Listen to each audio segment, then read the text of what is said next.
Welcome back, everybody, to playoff Group B of Hearthstone Global Games 2019. We have just seen Norway once again get into the upper bracket finals. They're looking pretty much unstoppable in this event. But one of these two teams is going to be charged with the task of stopping them, United Kingdom or Denmark.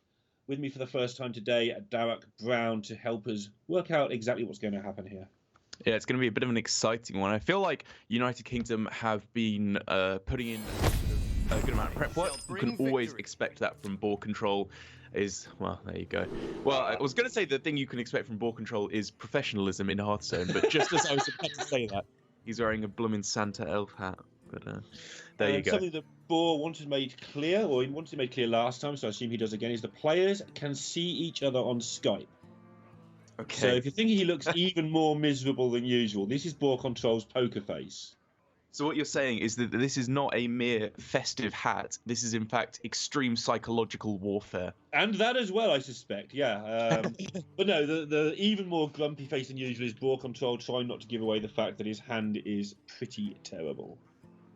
Yeah, really not what you're looking for right at the start. I like the keep of Earthshock, though, in this particular mulligan, in this particular matchup. Going up against Combo Priest, it's one of the matchups where you have to keep cards that are incredibly low value a lot of the time, I find, even though just because they're necessary. Because if you can overcome that one hurdle, that's often enough to just win the game. Like, for example, keeping Silence in the mirror. Silence is like the lowest value card in Hearthstone. Yeah. It does an incredibly small amount, and you run out of hand space very quickly. But you have to, because you need to be able to answer that one big minion.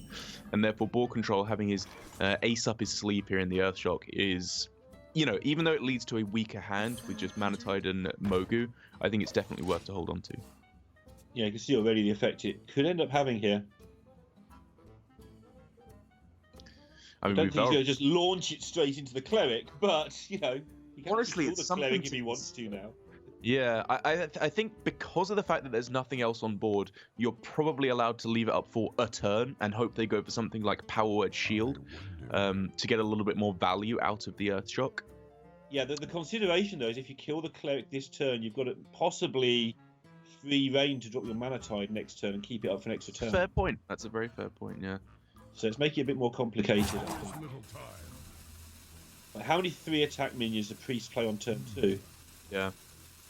I'm pretty sure this just ends up being a complete pass without even a hero power, obviously. That would be my instinct. Yeah. The Manatide complication is definitely making it well worth roping and discussing that. Absolutely, absolutely. Ooh, Holy Ripple finding its way back into Priest. Kind of interesting, given that that was in the initial builds and then pretty much disappeared from it and now appears to have made its way back in. Yeah, minions have got smaller. Yeah, that's true, actually. They're more aggressive and smaller. And again, nobody sort of knew what was going to happen to some degree in this tournament. I think we all knew that Holy Wrath Paladin was going to be the most popular deck along with Shaman, and after that I don't think anyone had a clue. Expected a lot of Rogue, but nobody knew what Rogue was at this time. Well, Possessing knew, but nobody else. Well, even then, like you say that, if you know the best deck for the build, that doesn't necessarily mean you know the meta of what everyone else is going to play. Just because you figured out the best version, it doesn't mean everyone else is caught up.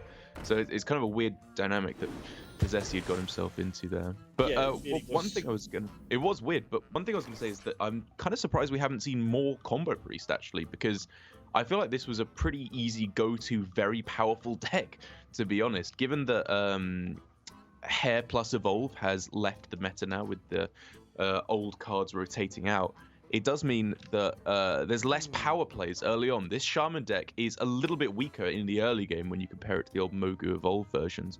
And therefore, I think Priest is often able to get a good foothold.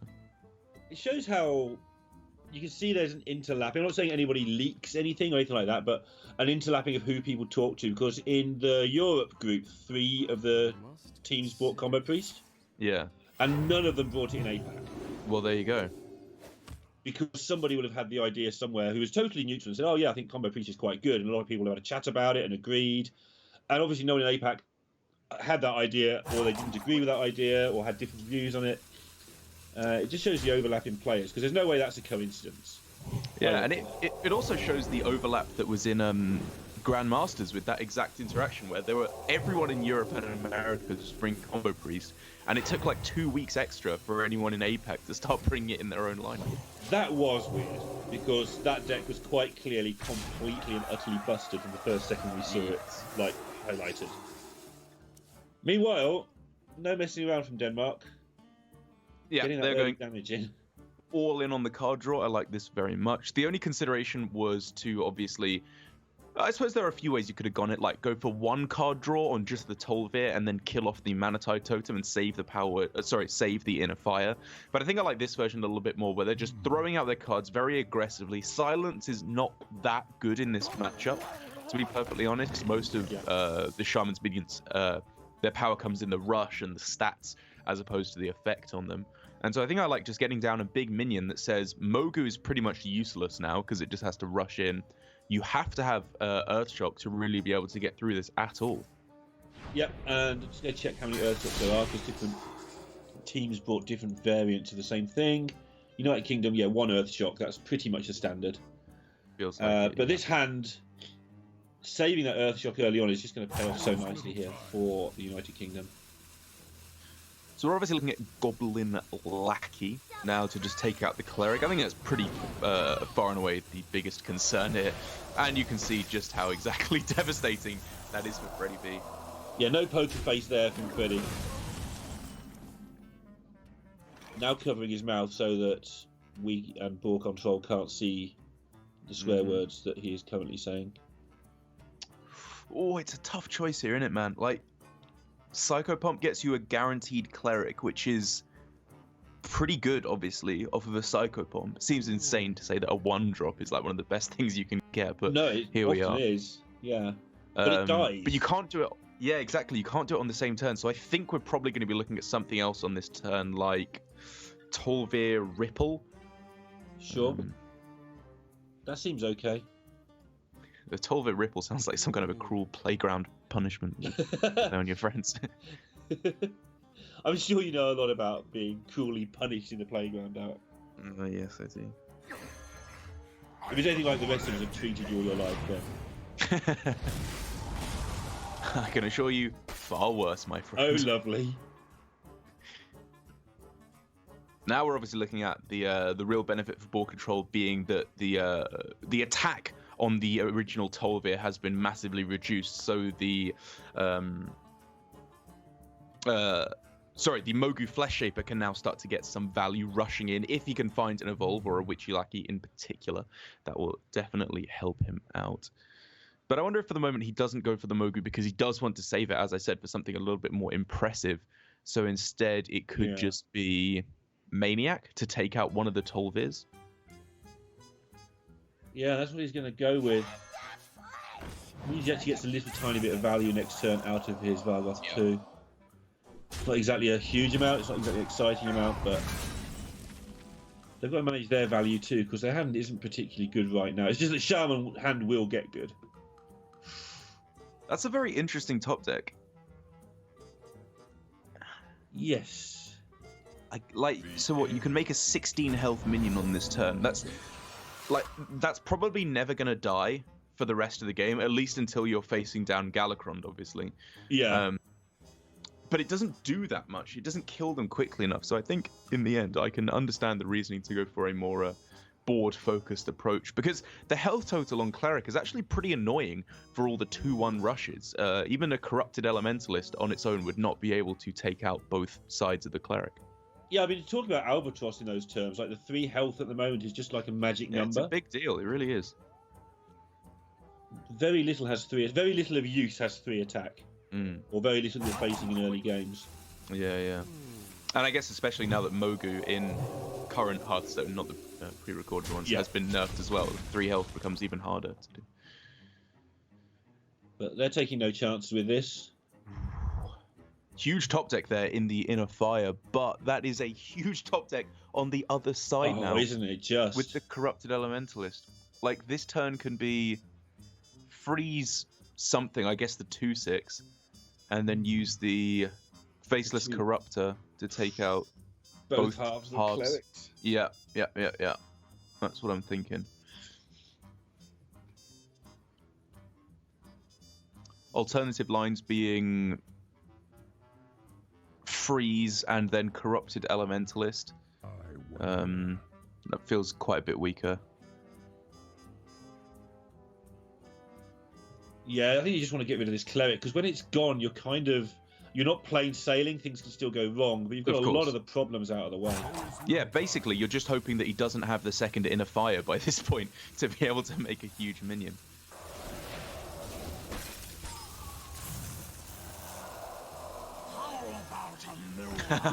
We talked about Denmark's organisation and the difference between the first group stage and the second.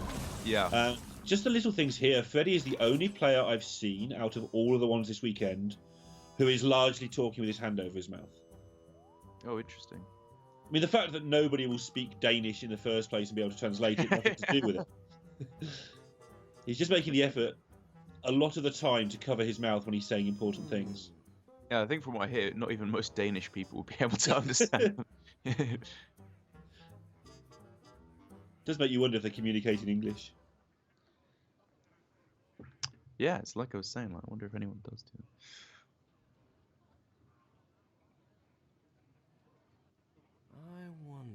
So Psychopump's quite impressive. High Priest Amit is quite impressive because they picked up Bronsami. So there is the option to go crazy on turn 8 if they feel like hanging on that long.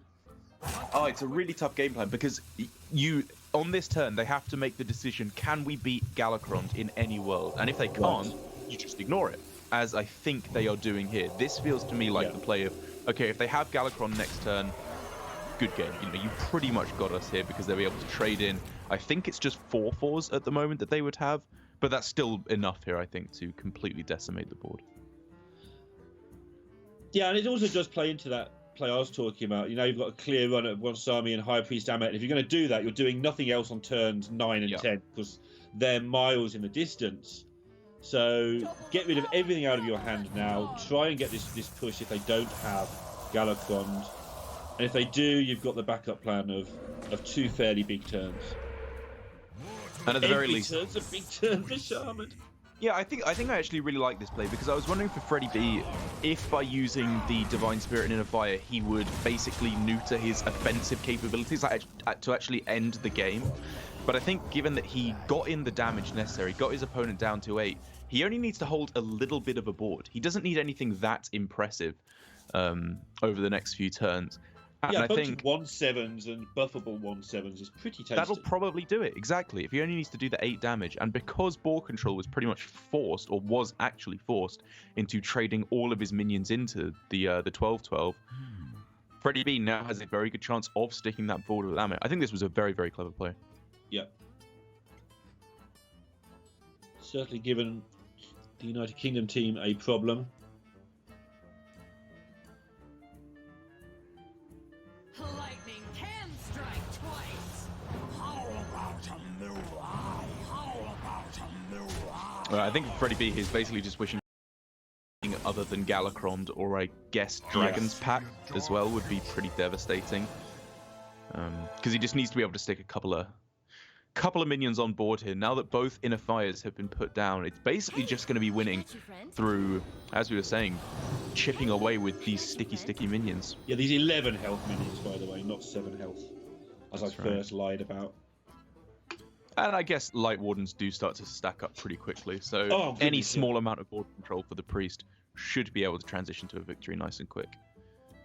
Yeah, in absolute worst case, you've got the Cleric just waiting there to pick up the rest of the deck. I mean, it's starting to get to the point where you even wonder if Galakrond is quick enough to win the game. I guess it's probably still good enough if it comes down on this turn.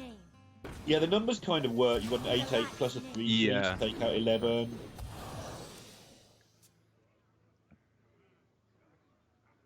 That's not Galakrond. It's not. It's one of the best cards in the game at the moment. Soon to be nerfed in this timeline. But still, nowhere near good enough here. It would be buffed on this turn, though. I'm going to make you sick of me saying that. I mean, it wouldn't. It would literally be exactly the same. Well, okay. I guess technically, if it survives, and then you can evolve it, Yeah. it's better at 9 mana here. Technical wins are the best wins. if we want to talk about technical wins, that was a technically impressive display there, as Priest so often is from Denmark. I think they piloted most of their early turns very well, going for the draw early on with the Cleric, and then sequencing their Divine Spirit in a fight in a very efficient way. So they are left with their rogue. It is the Death Rattle rogue, but not the one that most of you will know and love. It's the sort of clunky version that first came out. It's pretty good for the meta they're playing in, and they've got the Holy Wrath Paladin. Bit disappointing that Danish Pirate Boys haven't brought Pirate Warrior when it was definitely available. Yeah, I think they probably realized pretty quickly that it was just not really the way to go in this meta, because I think there's maybe some kind of a build that could be good for an aggressive warrior. I'm not sure if it's Pirate Warrior, because it just, in my opinion, doesn't quite lock down the board well enough, and unless you're hitting Ankara, you're running out of stuff too quickly. Whereas this rogue, on the other hand, oh boy, is this able to do some powerful things. And not just in the early game, when you're running the Highlander version, which has the Death Rattle synergy, the Galakron synergy, the Lackey with Togwaggle synergy, it can do broken stuff at all stages in the game. Yeah, it's the downside to that. Obviously, it plays like a Highlander deck should play, in my mind. When it does its thing, it's great, and sometimes you just draw all the expensive cards early and all the cheap cards late, and it just dies. This looks like one of the good occasions, though, where it's got pretty decent curve, because it has coin and apothecary. Nothing else matters in the whole of Rogue ever. No, but joking aside, it's got crystallized. It's going to be able to get some decent curve going. It hasn't drawn a handful of absolute wombats. Yeah, it's got a pretty good hand, actually, I'd say, for the moment. But on the other side, a hand that was looking absolutely god-awful has suddenly upgraded itself quite substantially. Christology, if it can find Thalnos or Novice Engineer. There we go. This hand is looking a lot better. Yeah, no card draw. Big deal. But now, like you said, it's going to be able to curve pretty nicely. Yeah. And even the Acolyte of Pain is going to be irritating. Worth mentioning that the UK's Rogue deck will be fetching the likes of Mechanical Whelp on its good draws on Cairn. They were the cards of choice back. Oh, really? The decks were submitted, yeah. There's no Anubisath at all. Oh, I don't know if that's in any decks apart from Possessors. I don't think anybody had quite managed to make it work. Huh. Yeah, I mean, I know that Jambray very quickly, it might have been just after submission, started putting in the one Whelp and the one Anubisath. Okay. But it's interesting. Cairn is something you basically never see anymore in these Death Rattle rogues, just because it's not impactful enough. A 4/5 as a Death Rattle is obviously very powerful, but it's not game-breakingly strong enough to build your entire deck around. And interesting, Denmark took the Cairn out, because Cairn was the first build that was tweeted, I think. I sorry, but I can't remember who it was. It looks like Denmark went all in on Mechanical Whelp. It was like, yeah, this is a great idea. We can do this. Mm-hmm. And they must have been half a step away from solving it themselves. When you realise you only want one minion and you want it to be every turn, right? You've done the hard work at that point, and somehow, well, lack of time, they haven't made that final jump when we get to Denmark's deck. So they're going to have a lot of Mechanical Whelps. Sure. And the rest of the deck is almost the same. They've got the Wisps in, they've got all that sort of good stuff in. They just didn't quite manage to get as far as the Warbringer, which is slightly amusing, actually. Interesting position now that Dead Draw is put in, where obviously you want to get down the Necroom Apothecary nice and quick to get that powerful play on the board, but I think I can actually agree with going for this first, because this just puts so much attack on the board. And you have to remember that against Paladin, honestly, it's quite difficult to make your Necroom Apothecary die. It's probably going to be a 2/5 for quite a few turns. So this is literally 5 times as much attack that they're putting on the board, and so I think that's probably a worthy trade-off. And we haven't even mentioned the big deal yet, which is that this deck has Flick a Skyship in it. Sure. Yes. That is the Paladin killer for Rogue decks. Makes the Paladin have such a hard time. They have to kill you with a Holy Wrath, or they just don't get you. That's right. I mean, I was at the point. I mean, I've plummeted quite far down the legend ranks, it has to be said. But when I was playing Rogue up against Paladin, I was just keeping Flick in the mulligan, because every time my opponents were just playing out the, they're playing Shavala Sathravar or Shavala Bang, and then you just win. But I think you don't have that luxury against Denmark. People who aren't very bad at Hearthstone. Exactly. I think you learn very quickly you just don't do that. Yeah, especially as Rogue, where you're not going to get out of range of double Holy Wrath if your opponent stays alive. Exactly. They're just going to blast you. But it's easy said when you say it quick, but this is a lot of damage coming in from Dead Draw just on that basis alone. And sometimes you force them to play the Sherbalar. Kind of interesting to see the Kangor.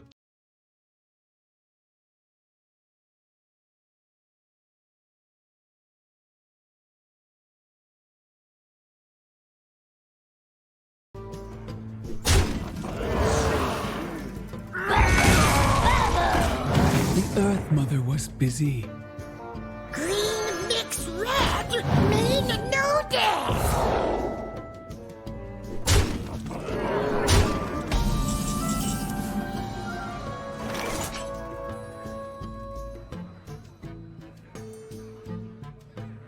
We hunger for vengeance. Job done.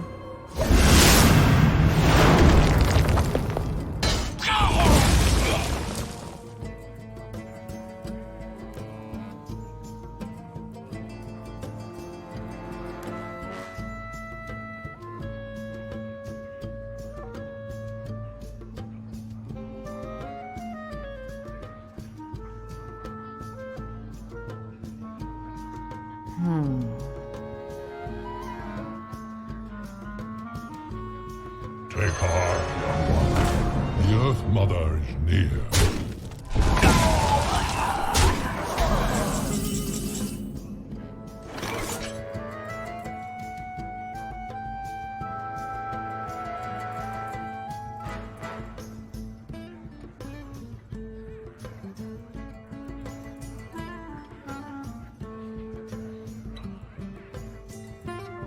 I wonder.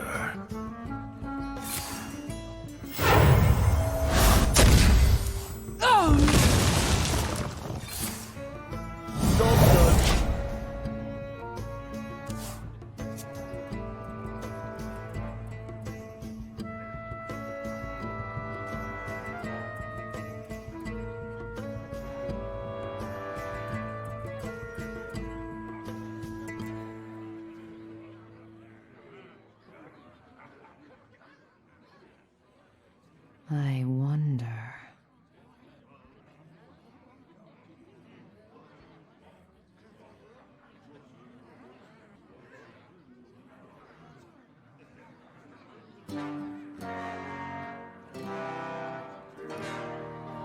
I take this. Oh, and that.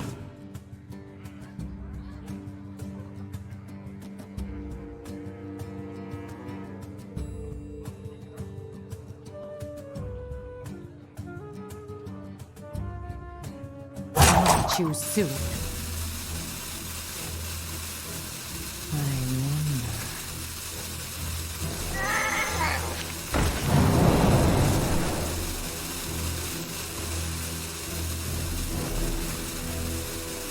Mummy needs 5 more minutes. I like the Corrosive Breath though, just because taking a look at the list again, I'm sure. Yeah, Dragon Queen Alexstrasza is the one dragon in the deck. Maybe they can make it work with that, and just probably the best individual card, as well as the others weren't doing all too much at all. It's kind of annoying though that Corrosive Breath can't be targeted face, even if you want to. Like, you have to have the dragon to get the face damage part. Right. Yeah, so you'd rather just say target one and target the other if... Right, yeah. I'd rather have just said, do whatever you want and win. Tarek likes complicated cards for a complicated person. Exactly. Play the card, win the game. Let me think. That'd be a good card. It'd make games really interesting. Not. I saw a good, and I say this very, I think I've probably never said it, a good homebrew card the other day. Okay. So it was called Swan Song, and the idea being you have one last chance to sort of draw your combo. If you have less than 15 health, it was a 3-4 for 4 or 5, like draw, I think it was draw 3 cards, it's a bit over. The idea of below 15 health, you suddenly become like God mode, but you might die. was kind of a cool idea if you just balance the card a bit. Yeah. I like those kind of cards. Like Hooked Reaver, I thought was a very, very clever Right. card, where it introduced very like interesting gameplay. Where it's like, okay, do I get them just rush them down to 15 health, or like there were some matchups like with Control Mage where you just never attacked an even lock ever.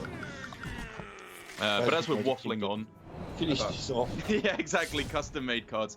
We can see Fury Hunter in the style of Freddy B seems to be incredibly tilted at losing that game. In those situations, what can you do? Sometimes the rogue just has the damage. And that is one game apiece between the United Kingdom and Denmark. I believe it is indeed. And with that, we're going to take a short break, and we'll be back for the conclusion of this to see who plays Norway in just 3 minutes.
I will fight with honor.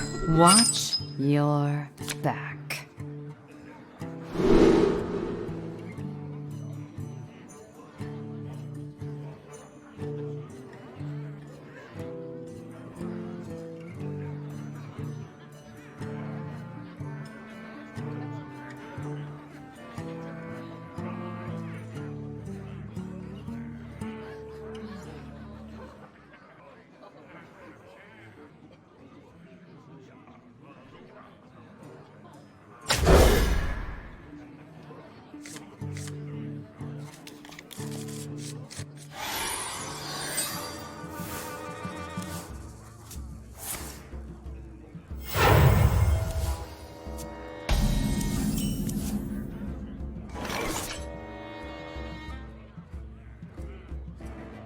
Love the feel of wind in me sails.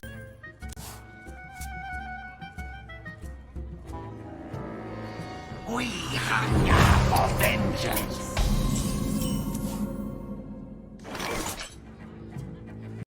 Probably gearing up here for a a 6/6 Edwin on turn 3 as opposed to a 4/4 on turn 2. Obviously, it's pretty much unanswerable for at least a turn until True Silver comes online. But I think having one less turn of Edwin is definitely worth it to get the +2/+2 on turn 3. Yeah, I think And maybe so too. even turn 4 we see like an 8/8 Edwin. There's a lot of different options here. You don't want to go too crazy with it because the chances are you just get shrunk and Cool. blown up. So you want to get the damage in there fairly quick. But yeah, Now time it's to time. do some stuff. Now And it's the more I look at this deck, the more I can't believe that Denmark missed it. How This so? really is incredibly close to the Warbringer deck. Oh right, yeah. Like, just there's the Wisp, they've got the Flybooter. They do have the Mechanical Whelp as their only death rattle. It's so close to just nailing it, and I'll be interested to talk to them at some point after the event and see if they sort of kicked themselves after they saw Possessi's deck. But I mean, back to this game. Yeah, sorry. You say that they kind of missed the mark, which like kind of implies that the Anubisath version is like the next step in the evolution of this rogue, which I'm not even sure is necessarily true. I'm hearing quite a few people, like Jay Alexander in particular, saying that he thinks the Whelp version might be better. Okay. I'm not sure if I agree with that necessarily. I feel like some improvement has to be made on the Anubisath version, and when it has, that will probably be the best version of rogue. Right. That's my feeling too. But I think it's a very, very strong deck, this one. It's much more akin to classic Tempo Rogue, where you don't have to run all the weird card draw options that you do in Possessi's version. You can just stick in a couple of good cards. I think in this version, I actually prefer the Cairn as an extra Whelp to not. Oh, interesting. But that's really tight. The Cairn was pretty good performer. Just because it's so sticky against some of the Shaman nonsense. Yeah.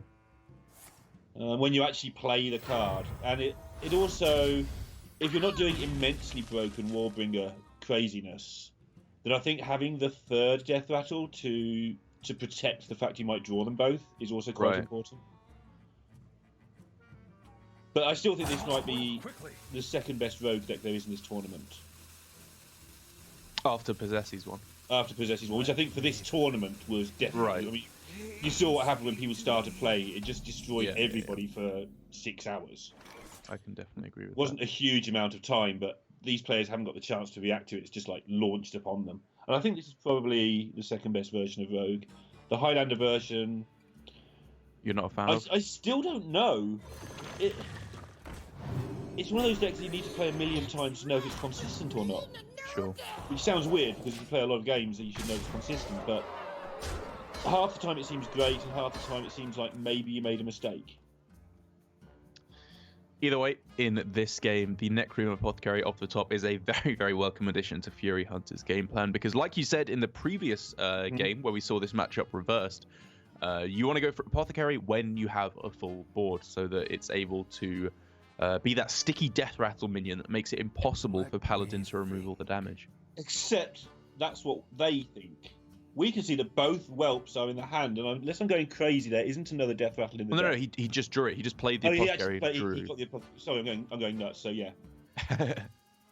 Unless I'm going crazy, no, which I am you are. going crazy. I've lost the plot completely about how anything works. So yes, I hope you like my invention. 7/7 ready to, or potential 7/7 ready to launch. And then you just play Whelp after Whelp. Yeah, I was just thinking the Apothecary didn't have a Death Rattle for me. I'm like, what? Don't worry, I've lost track of the amount of times that I've forgotten that Invoke gives you a lackey or makes a 2/1 or whatever. I'm always just like, wow, this deck doesn't have any lackeys. Why is it playing Togwaggle? And then I'm like, oh, yeah. Yeah, looking at when you look at Norway's Dragon Warrior for the first time, Yeah. and sort of, and then you don't count Dragon Roar, Right. you start thinking, well, there's no dragons hardly in this deck. This looks bad. In short, we're quite dumb. In short, yeah, play the decks a lot. I like the development of Togwaggle here instead of the mechanical whelp, because I feel like at this point, Fury Hunter is so close to the finish line, and he's still got a good amount of pressure on board, so that he has like a 1 or 2 turn window where Dead Draw cannot clear and heal on the same turn. And in those turns, he just wants to draw through to Leroy and eviscerate and close out the game. Yeah, 0 mana. I mean, that's a 6 of their deck they're going to pick up next turn. And they still have to deal with all this as well. Yeah. And obviously things like timeout, if you can force the Paladin to use timeout this early, you're very happy, so... You kind of have to win the game 3 times with Paladin. 2 of them being the timeouts. It feels like that, yeah. Yeah, sometimes it feels like even more, but sure. Oi, oi, oi, this is not a game-winning situation now. This is 2 damage off lethal. At this point, or what, 1 damage off lethal, actually. Yeah, there's plenty of damage in this deck. Not plenty, but there's enough damage in this deck that they should find some. Oh, it's not actually lethal. How did they not get it? By some miracle. If they go... Miscreant? Miscreant, yeah. Or obviously, Faceless Lackey could get them lethal with a few outcomes. It's only like 2 actually. Can give, or 3 actually. Obviously, the more lackeys have been added, the less chances these miscreants have had of finding the 2 damage. But oh, do you remember back in the day with only 5 lackeys, you always got the one you wanted? Yeah, it was amazing. There we go. That's the one they needed. Game 3 going to Fury Hunter. Both sides now, we've seen the Rogue taking down the Paladin, and overall the Paladin actually just looking pretty weak, it has to be said. I believe was to ban the Rogue whenever possible after the Shaman was shielded. But as we can see, Denmark and United Kingdom both shielding that Rogue and very much getting the win that they were expecting to up against the Paladin. It does make you wonder how perfect of a fit the Paladin really is in this lineup. I think the problem is if you don't have the Paladin, then what do you do about Shaman? They just automatically shield the Shaman and get a free win, whereas the Paladin is some sort of stopper of that. Yeah. So I think you kind of had to bring Paladin, but I mean, yeah, the deck against everything else is pretty mediocre. It was just the only deck that could hold up the Shamans. Boar's got quite the collection of hats, doesn't he? They seem to perfectly reflect his mood. The Bar Humbug hat. So yeah. I wonder if they were 2-1 up if he did put on like some sort of very silly happy hat. And he started off with a neutral hat. I just can't get over Boar's face.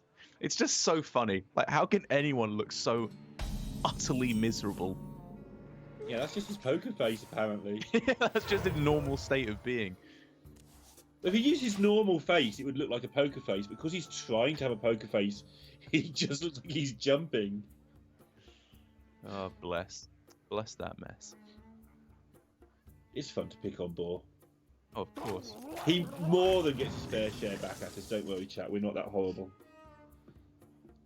Yeah, exactly. And I'm a sub as well. I pay for the privilege to be mean to him. That's how it works. But he's mean back, so how does that work? Yeah, wait a second. Now you mention it.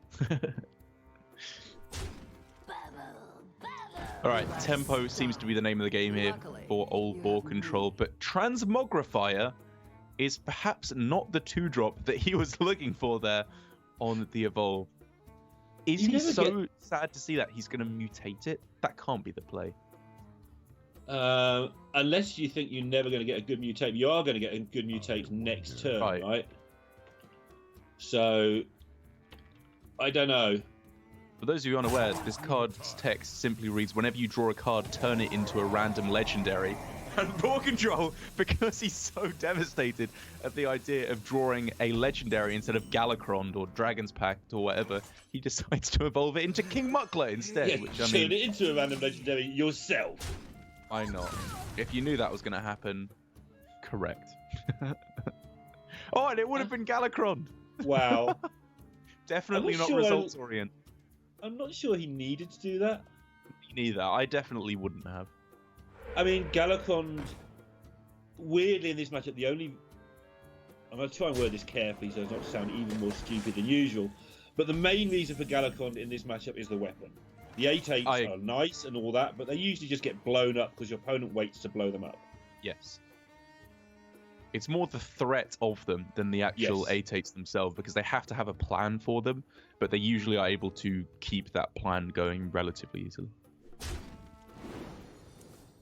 At the moment, though, we're looking at a very, very strong game plan coming together for board control with, I'd have to imagine, coin-corrupted Elementalist into Dragon's Pack. Is a nice, strong, aggressive game plan. Unless he wants to coin Galakron on 6. But I was think thinking getting they'd only be on 3 buffs, wouldn't they? 3 invokes. Yeah. I think I'd rather get the Dragon's Pack down. If they'd already had an invoke, I think they would definitely go for the Galakron. I can see that. Yeah. But yep, going for the sensible human being play. Double the power, double the storm. And this is the part of the nerf I don't think people have quite realised yet. You know, you can't do this anymore. Oh, yeah. I mean, this curve of 5 into 5, which happens surprisingly often, was just absolutely bananas. It was actually, we just had a Mookla to emphasise the fact. Also, good evolve, good 4/5. Yeah, that's a very, very strong evolve there. I mean, remember, even though we now have, Gyrocopter, which is like a strict upgrade on the Wind Fury Harpy, it's still a good card to get here, I think. Hunter Ace just straight up lost to this, I think, with Holy Wrath Paladin in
They are indeed. We're looking at, Pyro plus Consecration, I don't think is good enough on this turn. Probably we're looking at having to go for just stalling out until you can hit a...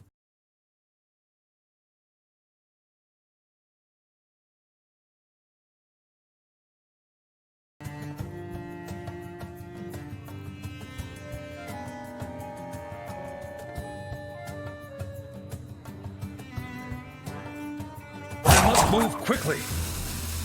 We hunger for vengeance.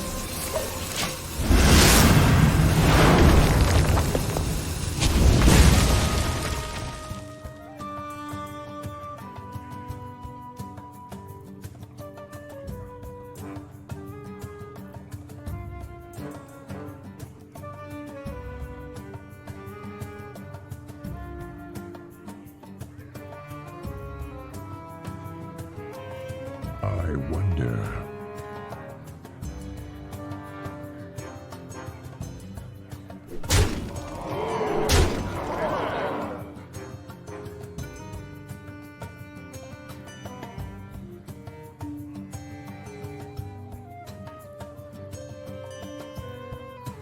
Tender flesh for the dragon.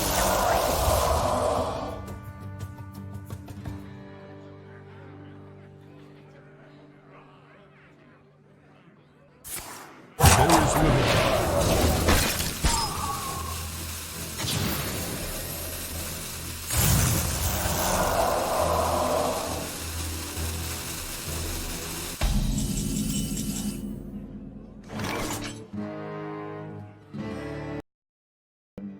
the United Kingdom.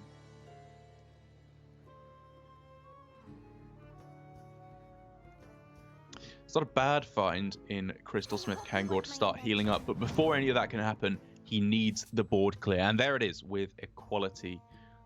Technically, I suppose, but we got to think about when it's actually going to come together, because timeout on this turn, and then Pyro Equality next turn leaves them dead to Claw, which means Crystal Smith Kangor coming in on this turn allows them to get back up to that +5, over 5 health breakpoint, which then means that Equality Pyro will be able to save them.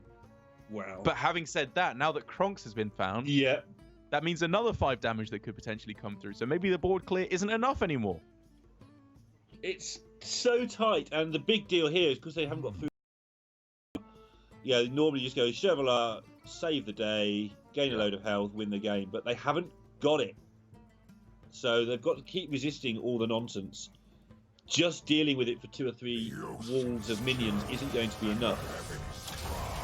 And even though Galakrond is definitely an over...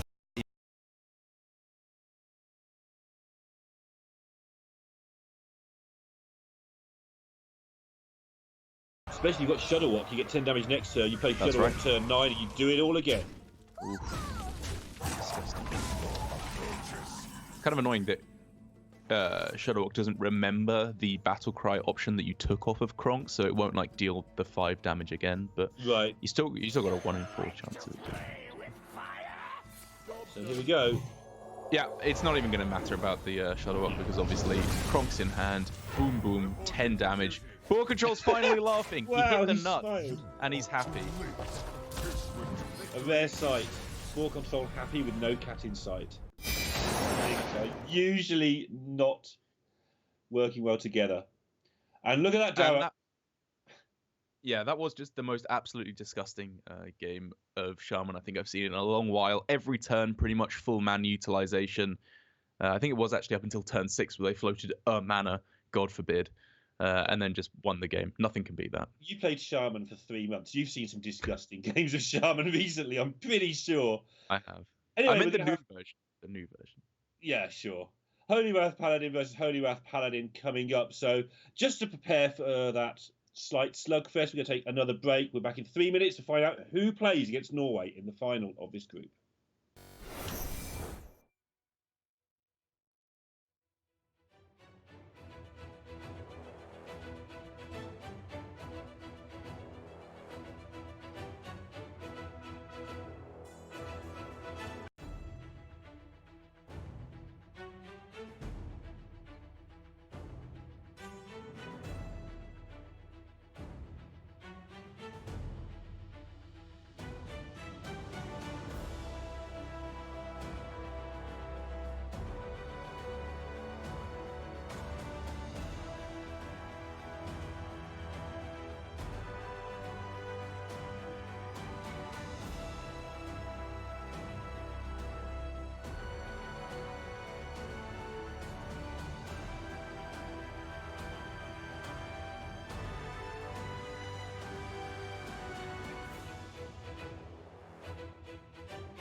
Welcome back once again to HGG 2019. Norway are in the group finals, and the winner of this Holy Wrath Paladin mirror will join them. So, Derek, who's favoured in the mirror match? I think it's exact mirror as well. Yeah, let's take a look at the decks, I suppose, because if it is a true mirror, then obviously they are exactly mirrored. And it does look like there's 1 or 2 differences in the lineups. Just trying to spot which. There's a Thekal in the United Kingdom's lineup, but not for the Danish Paladin. They have instead a Subdue, which I think does swing things ever so slightly in the UK's favour, because there's the possibility that you can get up to... Well, actually, I'm going to amend that. 59, it's a big deal. Yeah, I was going to say you can get up to the full, 59 total, which is true. You can do that. I think what is more likely to happen, though, with the Cull is you are more reliably able to stay above 25 or 29 if you're counting in the Zephyrus as well. Basically, you are much more likely to be able to survive 1 hit of the Holy Wrath, which can be a big advantage because this is a game of, discrete numbers and discrete turns. You just need that 1 extra turn over your opponent to be able to win the game. And if the Cull acts as a kind of third rubbish pseudo timeout, which basically just means you can survive an extra turn, I'd say that definitely puts ball control at a bit of a lead. Yeah, and if you could just solo cast while I get over the fact that ball control is wearing elf ears, that would be great. Because I've completely lost it at that one. I was fine with the green hat and the humbug hat. Yeah, I managed it. But ball control with his miserable little face and elf ears is just 1 step too far for me. That's it. I'm done. It's taken years, but he's finally broken me, I think. I just wonder if there's any trickery you could do.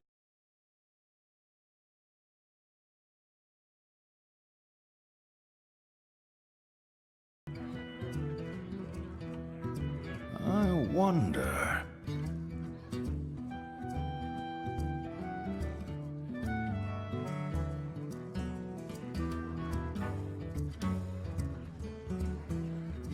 Let the pain speak to me.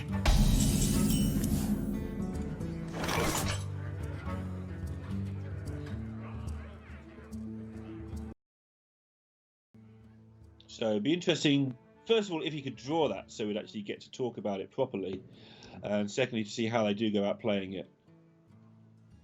Look at the difference in how relaxed they are as well. Like Fury Hunter sits back, chilling, having a chat with Freddy. Ball control sits like me, leaning forward. Deep concentration, listening to Dead Draw. Who's played a lot of this, I think. I think it's very much his style of deck. Yeah, I think he hadn't played much of it earlier in the year, and then he, as with Dead Draw, how he works, if he hasn't played much of something, he just goes and bashes out a quick 2,000 games. Yeah, he has like that. He has that obsessive ladder grinder personality, doesn't he? Where once he starts playing something, he will just play hundreds and hundreds of games of it. Yeah, and that works. It yields great results. He's like arguably this year's best performing Masters Tour player. Yeah, I think it's even hard to argue. Yeah, like 2 top 8s is just insane. Definitely, it really is. Between him and Kallax, like the 2 unluckiest players not to be Grandmasters. For sure. I definitely agree with that. But I also think, casting our mind back to last year, to 2018, whenever we said, look out for this player, they're getting great results, they're very close, nearly all of them just then won something. Yeah. And I would not be surprised to see Dead Draw in Grandmasters by the end of this year.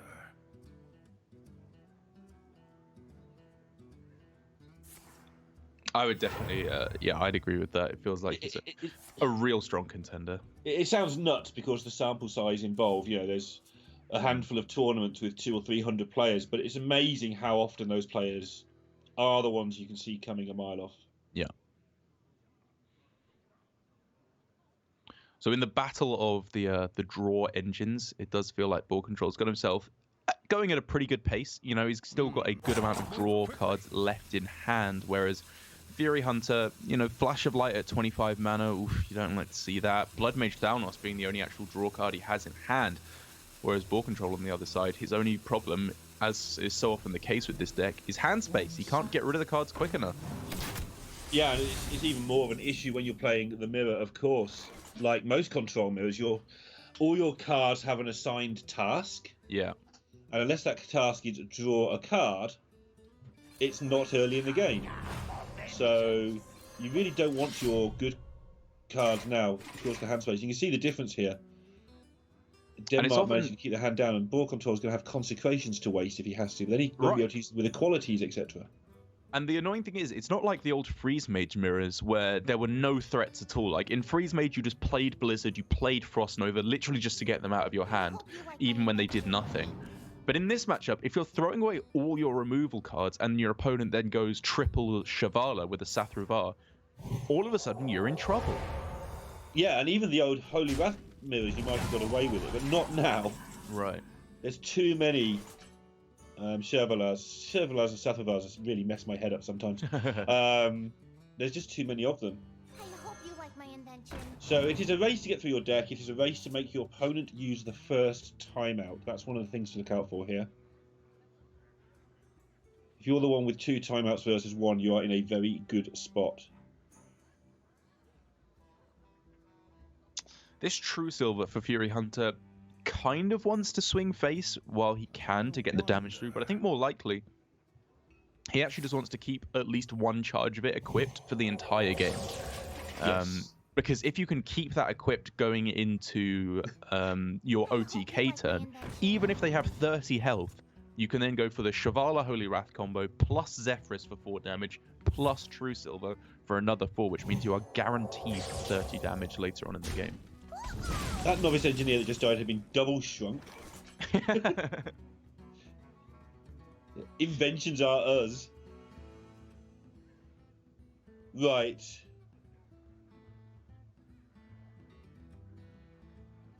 Acolyte of Pains are going to be interesting, actually. Let me. Because you do want to go through your deck quickly, but you don't really want to do that at the expense of burning a card.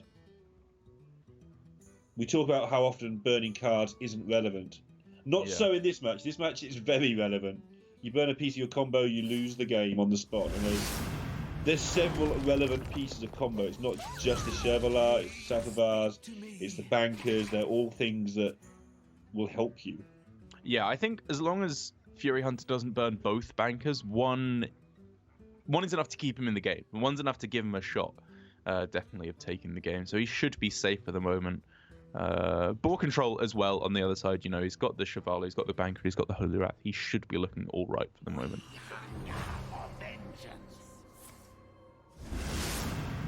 And while I was talking about previously how you can't just willy-nilly throw away all your removal options, that is actually what we've seen the players proceed exactly to do. Ball Control does still have 1 copy of the Shrink Ray left, just in case Fury Hunter goes with some kind of a Hail Mary Shavala play. But I guess, you know, the argument you could make against what I was saying about needing to worry about Shavalas is, of course, once that does come down, very likely later on in the game, you can then just start using your timeouts and freeze them out and go for the OTK then after. Yeah, and you'll know that by that stage, assuming that you're running roughly equal with each other, which is a fair assumption, you will have 1 set of pyro equality or whatever that you need, or 2 sets to be able to deal with stuff. So you can burn the early ones because you're going to pick up the ones later on. Oh, but you can't just get rid of all of them. Sorry, the other thing I didn't even realize until just checking now is that United Kingdom are not even running Sathravar. I kind of took it as an almost auto include.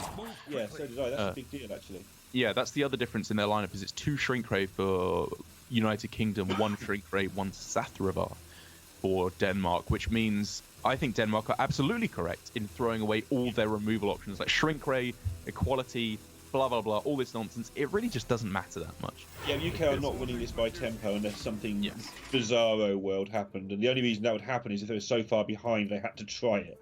Yeah, which currently does not look like the case. Interesting to see. I mean, Fury Hunter's already assumed the position of complicated matchup ending. Let's work it out now. I think Ball Control will assume that position shortly as well. Yeah. And you know something's complicated when a Fury Hunter looks like he's actually got to pay attention and think hard. Because he's one of those natural players who just does things and it looks so blooming easy. Yeah, he is. I mean, he clearly gets quite frustrated as well, though, as does Freddie B. Like, he's wearing his emotions on his sleeve, missing pretty much all the card draw that he needs in the deck. But he's gonna have to keep a cool head going into the next few turns, because this is where the matchup gets hella complicated. Oh yes. Yeah, I think they've done a good job actually, and we saw Denmark again. I mentioned it several times. They looked a bit all over the place in the first group stage. Second group stage, they looked like they fixed it, but they've done a good job of, you know, they know each other well enough they can let out their emotions, and then they're still doing a good job of keeping happy and enjoying themselves. But there's nothing wrong with being a bit moany as long as it's not putting off your partner. If you're both a bit moany, that's fine. Like, imagine me moaning with Falk around. It would just, like, ruin him, bless him. If you're around, I can just moan to my heart's content and you'll just nod and smile at me. Yes. I will. That is my eternal torment. The person has had to nod and smile at Lorinda for 3 years. Alright, we're getting to the business end slowly. Yeah, I Also, like that. Sorry, I was going to say that I like that Fury Hunter has kept this True Silver equipped for the whole game, just so that he is able to guarantee himself that 30 damage later on. Yeah, I'm just looking at these Zephyruses as well. It looks like the United Kingdom one may end up having to be used for Twisting Nether in some circumstances. Maybe, yeah. Whereas with no Sathravar, Denmark get a lot more options out of theirs in terms of... It's true. Yeah, assuming that neither are used just for a straight kill, which is the most likely outcome of a fireball or something. Right. Yeah, they might actually get something interesting out of it, like a Tyrion might be really irritating if Fury Hunter pulls one of those out later. Very interesting choice here by Fury Hunter to not go with the Holy Wrath, because again, only one is absolutely necessary. But I guess their thinking is the Thakal. You know, it's the different benefits that either player has. The Sathravar on Fury Hunter side is, you know, nice to be able to go for a little bit of pressure, but that's unlikely to be able to win the game. Whereas Sathravar could, the Thakal could very well just get ball control up to who even knows how much health. Yeah, well, the Above maximum of 30. 15, above 30, and definitely potentially above 50 temporarily. Yeah. Definitely, if you use a Holy Wrath ball control, try and get above 50. I guess the important breakpoint now for ball control is 33, because that's the 25 damage plus from Holy Wrath, plus the 4 from Zephyrus and the 4 from the weapon. Move quickly. So as long as they can do that, I think they're looking very good. If they ever draw it, of course. Sure. And the weird thing is, if you're not playing your Flash of Lights, you're drawing fewer cards to get there. Not that that's really been relevant at the moment. The one thing that ball control really does have to be afraid of, though, is not necessarily the kind of end game scenario, because he's definitely ahead on card draw. He's doing pretty well there. What he needs to be afraid of is this. A straight up, just Hail Mary chance at taking the win with a Shivala Shuffle Holy Wrath. Right now, Fury Hunter could say, you know what, 12% is my best chance to win the game. Let's rip it. Yeah, and he's going to. And that's the weird thing about this matchup. Sometimes you do have to just rip it if you're behind. So you're never that far behind. Oh, hits the post. Oh, it did the big shaky thing. I was like, oh. I got scared for a second there. That would have been crazy. Yeah, you have to do it early enough. If you're wondering why didn't he wait a bit longer, you have to do it early enough they don't start playing their timeouts. Exactly. So you can't take a nice guaranteed, or nice good 1 in 4 or something, because then you're into timeout territory. Yeah. I honestly think that although that was, you know, like I was saying, 12.5% chance to work, it's worth it. Absolutely. Just because if you wait until the later game, ball control is going to go timeout, you're dead. Because you cannot get above 30 health without Thakal in your deck. And therefore ball control with the weapon equipped, and Zephyrus still in hand, would be able to deal that damage and you would lose the game. And it's brinkmanship now. Ball control. Seriously considering it, I think. I wonder. They don't need to. So how many cards have they got left at this point? 3. There's stupid overlays in the way. All right. Yeah, 3 according to Twitch, so 4 if they put it back in. 3 cards in the deck. So if they go timeout, draw a card. Have they used one Holy Wrath already? Not that I remember. I can't think what they'd have used it on. Well, I think they have. I think they did earlier on. Okay. Yeah, I'm pretty sure they used If one. someone's not sure, the answer is usually yes, they have, from what I've seen. Yeah, I'm pretty sure they did use one a couple turns earlier, which means I was going to say they could use this one to draw a card and then go timeout and then timeout and they would win the game. But instead, they're going for this line because I believe they did use the other copy of Holy Wrath. And in that case, obviously, you need to save this one. But I think when they have 2 cards left in deck, if they go timeout into kill, so far as I can tell, that's pretty much a guaranteed victory. Yeah, you have to get it right, because if you do use the first timeout, then you lose if you don't calculate correctly. Because your timeout, your backwards and forwards of timeouts ends up meaning that whoever runs out of the first is the one that loses. Did they swing face with the weapon? I think they did, yeah. Yes, they did. I guess that plays around Zephyrus into Ooze, is their thinking, or Zephyrus into Harrison. But it does now mean that they are capped at 29 instead of 30, which is obviously a very big deal.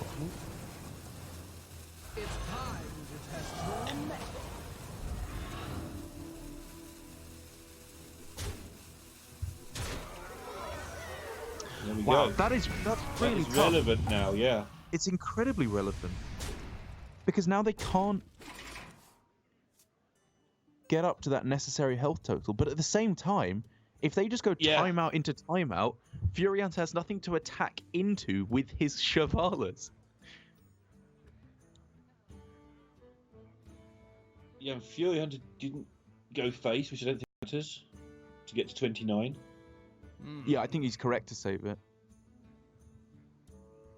Or he didn't go face with what, sorry? With the weapon. Yeah, just for the health gain, not for the damage, obviously. Yes. You'd rather keep the 4 back because you're expecting ball control to heal up at some point. Yeah, the difference between 27 and 29, I think, is obviously, we talk about Thakol for the whole game, and it just hides at the bottom of the deck, so renders everything pointless. Yep. But it was the major difference between the decks that shaped the way this came out. So there's a straight up 1 in 3 to win the game on this turn if ball control thinks that's the best shot. Yeah, if you time out, then Fury Hunter timeouts, then you time out, then Fury Hunter timeouts. On your next turn, when you haven't got a timeout left, you can't win the game. If that makes any sense. Goes for the first timeout. So although he'll have guaranteed lethal into a timeout turn. It's usually very bad news, I tell you.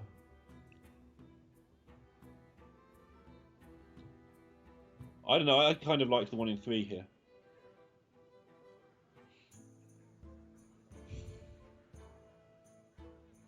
Let me think. I guess his thinking is, if they plan it out, it will go timeout, timeout. UK plays timeout again. Fury Hunter plays the final card of timeout, and then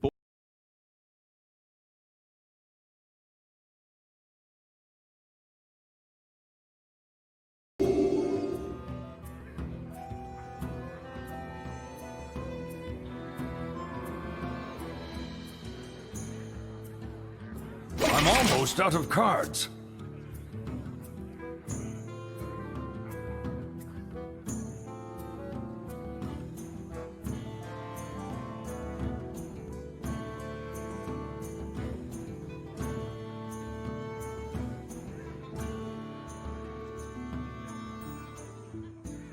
Let me think.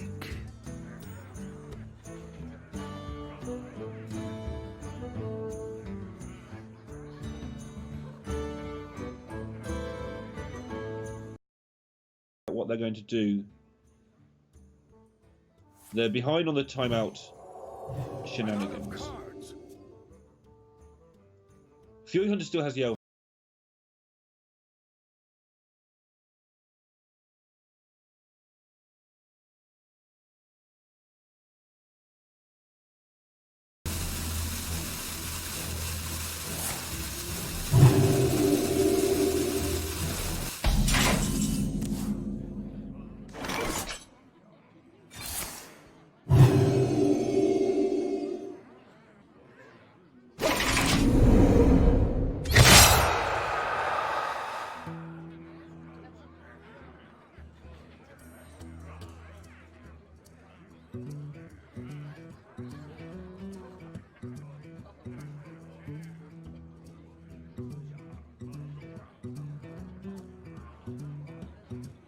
Let me think.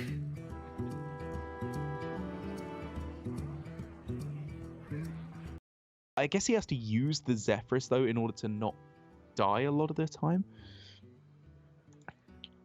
Maybe he's not dying though.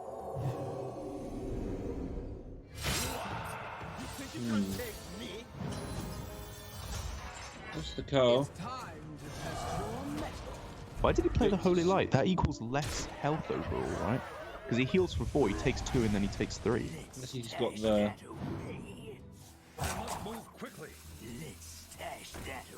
Ooh, Yeah, okay. actually. This is smart. He's going for the double shuffle now. I didn't even consider this. That you can go for double shuffle and then Yep. Holy Wrath, Zephyrus, Lava Burst, which is the 30 damage that he needs. This is very smart. But what can Fury do here? Both And sides this is why are out of timeouts. This is why he played the Holy Light as well, because he won't be taking extra fatigue, so it does equal +2 health overall. I wonder. This was very smart. This was very, very smart.